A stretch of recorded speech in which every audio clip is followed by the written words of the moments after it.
Suila Junayd rahmatullah alayhi. Junayd Baghdadi degan cho'ng avliya dan surov berishdi. Cho'ng avliya inson shunday mechitinde, jolda qaysi yoqda jursa ish qilib, al kishidan surov berishdi al kishiga. Anil ixlos degan emne bu narsa deb surov bergan ekan. Al kishi faqol bunday deb aytgan ekan.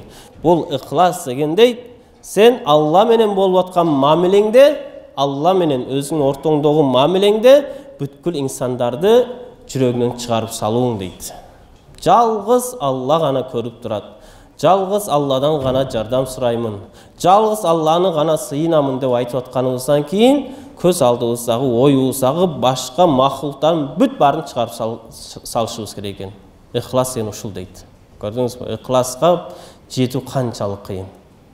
Намаз окуйбуз, намаз Аллаху акбар дегенде эле башталат оюбуз качып. Үйгө бир барып келет, конокко барып келет, базарга барат, башкага барат, ушунчалык оюбуз бүт нерсени кыдырып чыгат. Бул эмне? Билсек болот, бул биздин ихлас жок экендигинен маалым болот. Ихлас дегенде ушул оюңда эч нерсе болбой, Алла менен болуп аткан мамиледе жалгыз Алла гана оюңузда болуш керек. Алланын бейиши, Алланын тозогу, Алланын азабы, Алланын ваадалары гана болуш керек. Ошондо ихлас дейт. Ва нафс аввалул халк дейт. Өзүңдүн нафсың бул эң биринчи махлук ошол дейт. Көрдүңүзбү?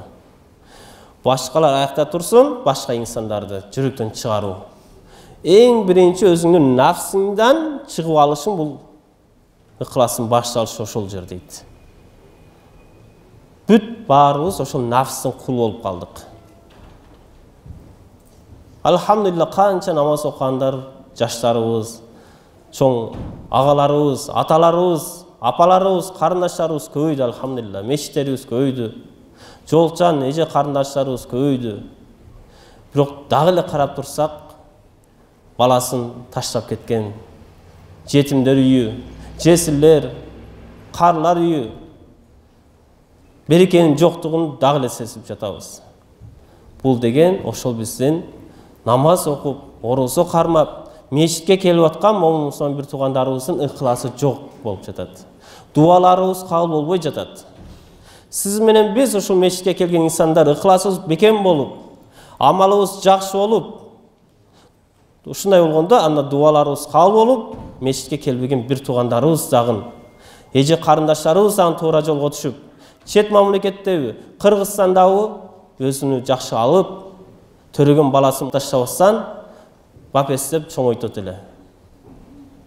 Бирок тилекке каршы биз мечитке келген ушунчалык момун адам болуп, көчөдөгүлөрдү башкача көрүп атабыз, бирок мечитке келип аткан бир туугандарыбыз баарыбызда дагы кемчилик өтө көп. Өтө көп. Ошончо Алла Таала айтат: "Балил инсану ала нафсихи басира."